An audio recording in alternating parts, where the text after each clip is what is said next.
Hi everyone and welcome back to Login Science. Today in this video we will be learning how to remove YouTube shorts. So without any further ado, let's get into the video. The very first step is to make sure that your application YouTube is updated to the latest version.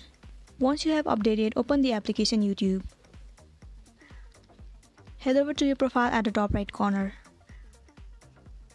Move into your channel. It will lead you to your uploaded videos. Now tap on Manage Videos. Move into the option of Shorts. It will take you to the page where you have uploaded your Shorts videos. So let's say I want to delete this Shorts video. Tap on this three dot. The option of delete will be visible to you. Click on it. And then again tap on delete. There you go, your Shorts video has been removed from your channel successfully.